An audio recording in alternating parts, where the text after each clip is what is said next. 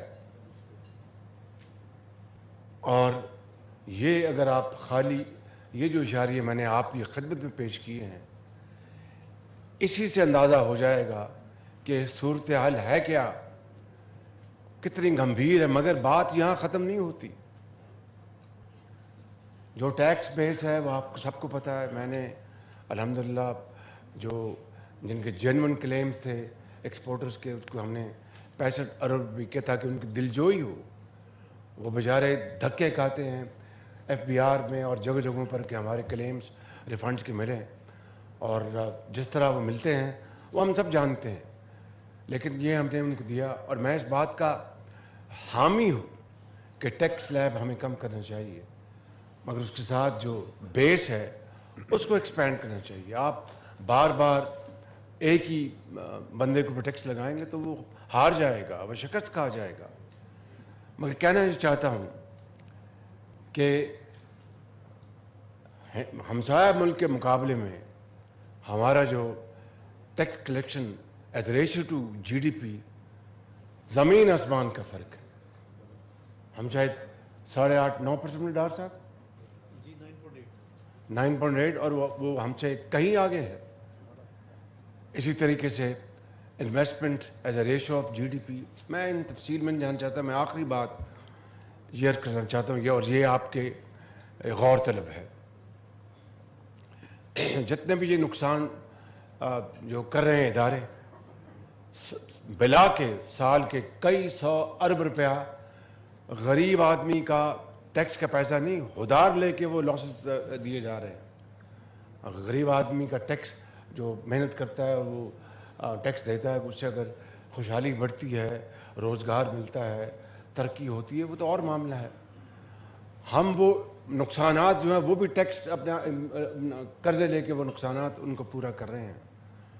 تو میں میاں صاحب کی خدمت میں بڑے ادب سے عرض کروں گا کہ کیا ہم نے اسی طریقے سے ہم نے یہ چلانے ہیں ادارے، یا ایک ہمارا ایک کانشیس اس کے مطابق ہمیں فیصلہ کرنا ہوگا۔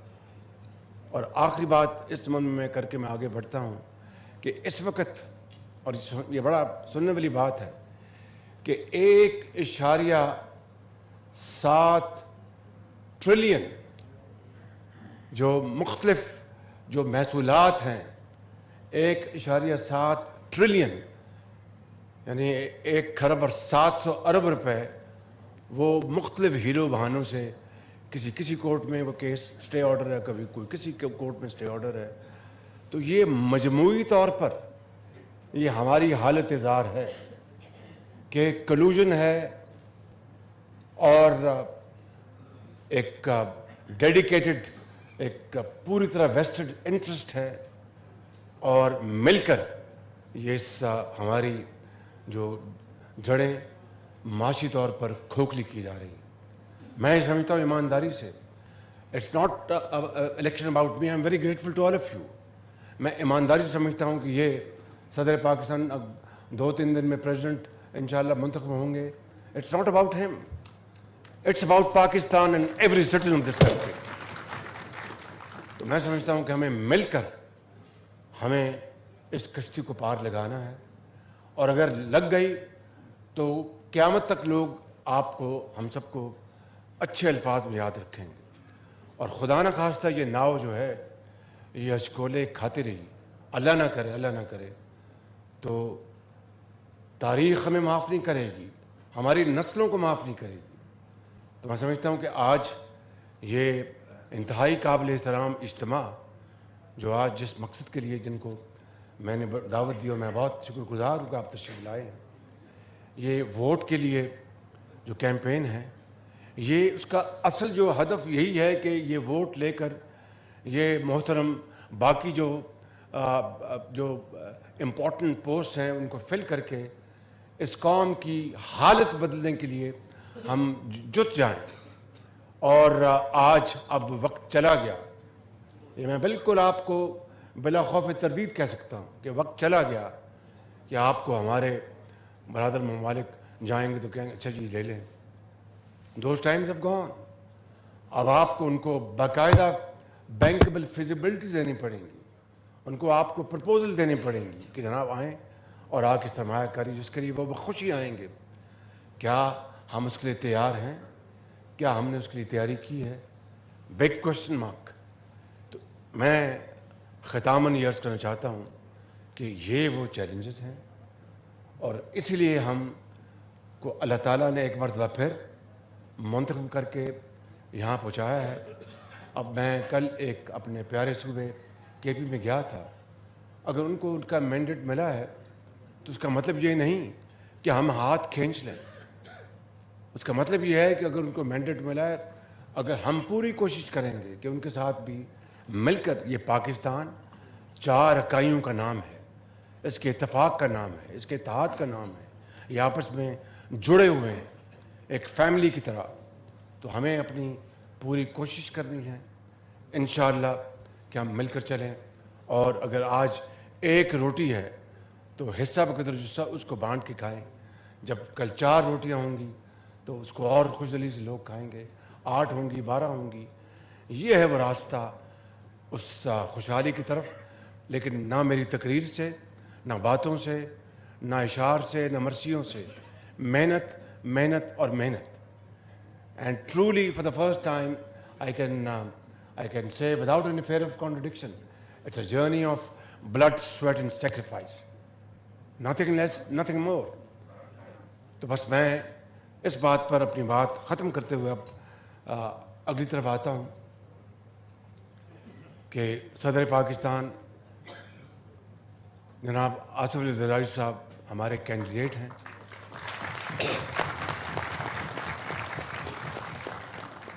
اور انشاءاللہ 9 تاریخ کو وفاق میں نیشنل اسمبلی، سینٹ اور صوبوں میں صوبائی اسمبلیاں انشاءاللہ انتخاب کریں گی. سب عزت اور ذلت اللہ تعالیٰ کے ہاتھ میں ہے، مگر خدا تعالیٰ کے فضل و کرم سے ہماری جو صوبوں میں، سینٹ میں اور نیشنل اسمبلی میں ایک اوور ویلمنگ میجورٹی ہے. مگر اس کا مطلب یہ نہیں کہ آپ نے ووٹ نہیں مانگنا. یہ ہمارا فرض ہے، فرض اولی ہے.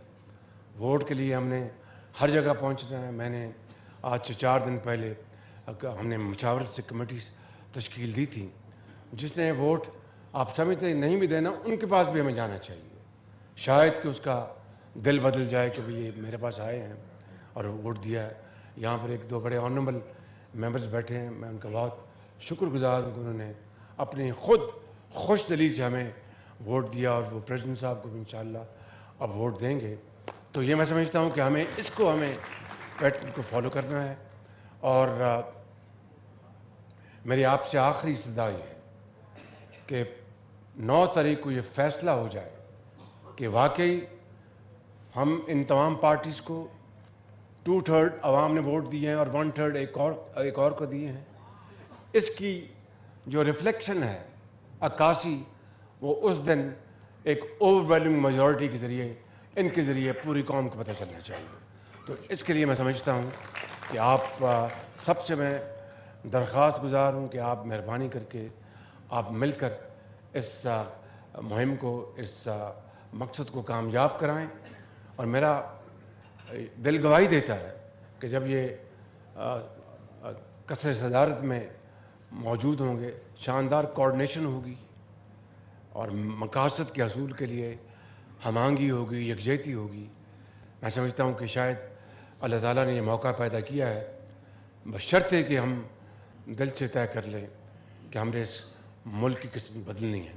میں آخر میں آپ سب کا دل کی اتھاہ گہرائیوں سے شکریہ ادا کرتا ہوں، اور آپ کی یہاں پر تشریف آوری کا بہت ممنون ہوں کہ آپ تشریف لائے ہیں.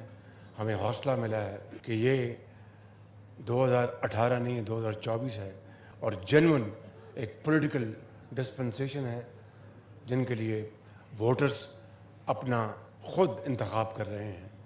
اور ہمارے کینڈیڈیٹ پریزیڈنٹ آصف علی زرداری صاحب ہیں، اور انشاءاللہ جو سورج طلوع ہوگا 9 مارچ کو، وہ انشاءاللہ اتحادی پارٹیوں کا سورج طلوع ہوگا اور زرداری صاحب پریزیڈنٹ منتخب ہوں گے، انشاءاللہ پاکستان تعمیر ہوگا۔